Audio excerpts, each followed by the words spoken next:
Yep. All right, All I'm right. ready.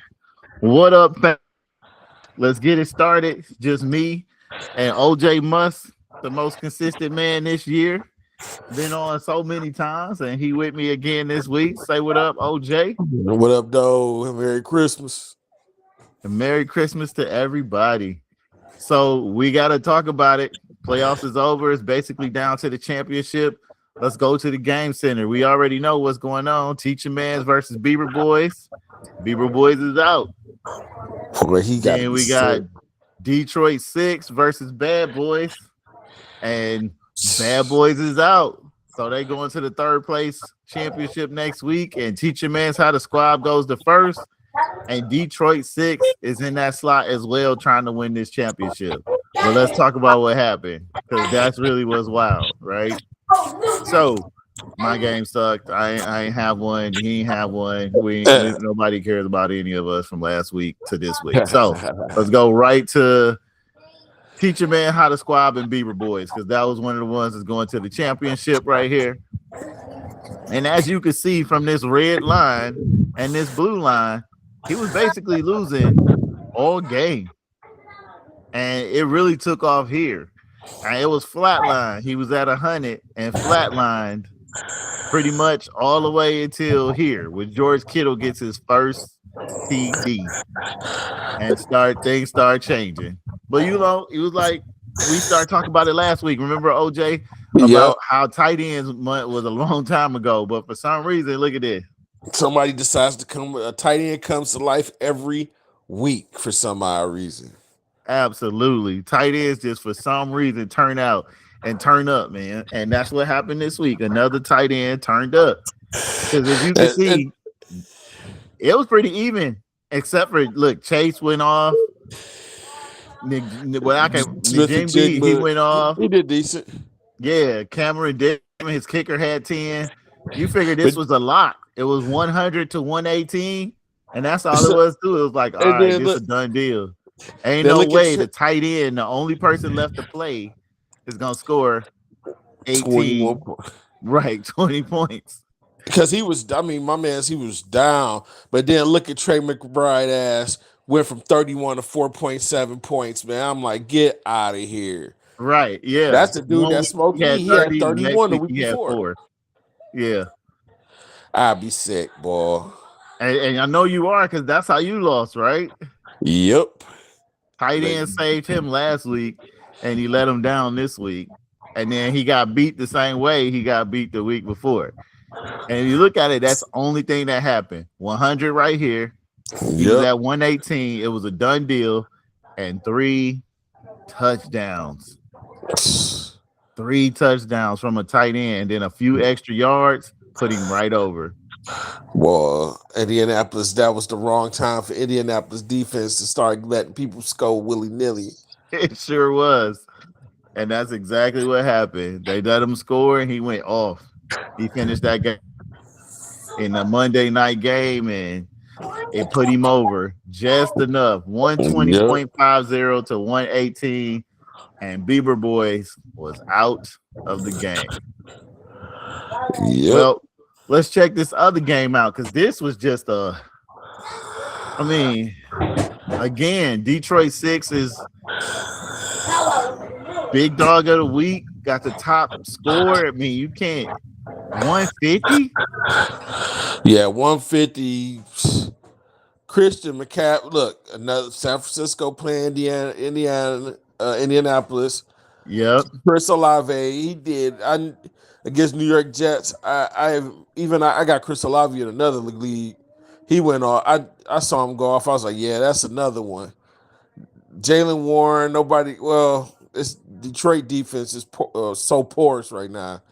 But I mean, 10 on the ground, unbelievable. Exactly. Just crazy. And you know what? The only person that really put heavy numbers up that's like crazy on Bad Boys was the kicker this It week. was For the some kicker. reason, everybody just sat down. These are not names that wasn't picking up big scores At all. They just didn't this week. It wasn't like an unfair match, nothing. Wait a minute. How did Jameer Gibbs get 17 points with only 8? Oh, he had catches. Never mind. Right. Yeah, he had Yeah. catches and runs. Yeah. Yeah. And he had a TD too, right? Or two. No, I don't. Yeah, he did. He did. He had one on the ground. He had one. Yeah, I was about to say he had a TD. So Yeah. he had points. He just wasn't getting it on a regular run. He was getting them through catching and yak. Yep. He was yakking it up. Man. But look That at these is scores. sad. Christian McCaffrey, like you said, Devonta Smith, Olave, you can't beat that right there. So we already know 150 is the team that put up. Now, we've been seeing that winning 1 week does not mean nothing for the next week. At all. Well, I'm going to say, we got to say RIP to our man's Bad Boys. This was his last game for a championship. He up for third place still, so hell of he a ain't run. out of it, but he out of it for this year. There's going to be no championship for him, and it's been a wonderful year playing against them, and this will be a last one for us. So bittersweet, right? Yes, sir. RIP to him, man. All right, let's go over to week 17. Let's just finish this out and talk about it because this is the only game that really mattered, right? Yep. Teach your man's how to squad versus Detroit 6. I'm gonna let you talk through it first. Who you got? All right, so let me just scan through this real quick. Brock Purdy against Chicago. We got Justin Herbert against Houston, the number 1 defense. Yeah, man. Looking at it all goes down. They both got a talented squad that could win something, but to me, this is going to go down to the opponents that everyone's opponent for the week, and it seems like in position wise, I think a lot of guys. Well, then again, Pittsburgh turns around and catches hell against Cleveland. This is going to be a pretty close match. It's going to come down to maybe one player this week on either side that's going to pull away for the dub and get them the dub. So, however, give me. I got to go with Detroit 6 on this one. Okay. Yeah. All right. So who you think might be that one person that put him over on this side for Detroit 6? Christian McCaffrey. Yeah, CMC always get points. I was gonna go with Teach Your Man's How to Squad, but George Kittle ain't that consistent. Yeah, Kittle hurt too. He ain't gonna, I want to say he's still questionable. He might not even play. So what? One of those last plays, I think he got hurt. Oh shit! If he lose him, then yeah, it might be done. I mean, hey, if he proved me wrong, man, I'm hats off, standing ovation for the homie. But it is looking real shaky. What's the bench look like? Let me see. I was trying to see what his injury is. Discussed his ankle injury in the third quarter. So he had an ankle injury. Ooh. Let's see. On the bench, he got Moore, Samuel, Spears. He got Fannin. Fannin do all right. So if he has to switch tight ends, he might be able to still get some good points, especially since Cleveland's playing as Pittsburgh. And their mid section is not great. Ain't Pittsburgh using Donnell Washington a little bit more? Yeah. I would, yeah, man. Yeah, man. At this point, Detroit 6. I have to because, could play favorites, but nah, legitimately looking at things from looking at it, he has a better team going into next week. I have to agree with you. Looking at this, I'm gonna say Detroit 6 about to get his first one, man. Unless somehow one of these players that's big get hurt. I think if you just went player to player, McCaffrey versus Hall, gotta take McCaffrey. I would say Jacobs and Hampton, I would take Hampton, especially Yeah, in a game against Houston. So he might put up points to save this whole thing. But Jamar Chase, I'm just not a fan of him, but yeah, he's better than Smith. But Smith put up mad points. he do. Olave, Especially, he gonna get them points, and there's no question between him. And that's the thing. Like, all right, if you said Smith versus Washington, you would pick Smith.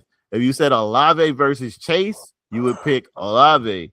So he has the better two wide receivers. He got the better running backs. especially when Olave he's going up against Tennessee, and Yeah, then Smith when it's going to be a tough defensive game.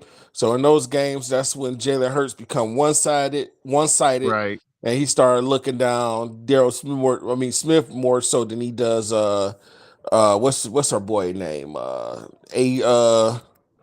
What's our boy named? The other No, you receiver talk for about the deep threat. Tony. Yeah, Brown. What is it? Brown? Antonio Brown. Brown, I think so. Yeah. And the reason why I think that they're gonna look to Smith more, Yeah. one, because he's short range, and then they at Buffalo, so it's gonna be fucking cold. Yeah, everything's gonna be short game. Yup. It's gonna be short games, it's gonna be tight ends, it's gonna be runs, it's gonna be quick outs. I don't think they're gonna try to go too deep too many times, which means Smith will be the big target that they can kind of push things down when they're not hitting the tight end on the run. So Yeah. I would think that they might start early with some big plays to try to just get them out there, but after that, it's going to be all short game and ground game to try to hang and beat Buffalo at home. Olave against Tennessee, I just don't think they got the defense to hold him back. Sorry. Then you got Goddard. I think he's gonna get points too against Buffalo because again, short field, short run. It's in the cold. That's a sleeper pick right there. Now as far as running backs with Warren and him having Gainwell, I think Gainwell at Cleveland will do better, and that's because I think Warren is hurt, right? Yeah, I think he is slightly hurt. So they both this is almost like one gonna cancel the other. If they put Gainwell in, he'll get the yardage that Warren would have got. This game might end 16 to goddamn 8. Some weird shit. You think so? You think Cleveland gonna hang with them that tough? It defensively, man, it just seemed like every time Pittsburgh go to Cleveland, dude, or the game just becomes so slow. In fact, Pittsburgh could possibly lose to them motherfuckers, which makes everything weird. That would be weird. I do got Pittsburgh winning, but it's just gonna be one of those slow games. It might pick up in the fourth quarter when Cleveland just can't do no more.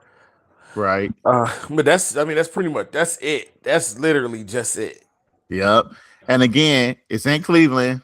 They got an open stadium and it's cold. Yep. So they got to keep it on the ground. So McPherson, he gonna get his points. So is Elliott because Arizona and Buffalo. You know they're gonna have to kick sometimes. Even if it's cold, kicker should be able to kick. So that's bull crap. McPherson got a better chance of kicking it more times in Arizona because Cincinnati don't be moving the ball right anyway. So as long as they get close, they're gonna kick it.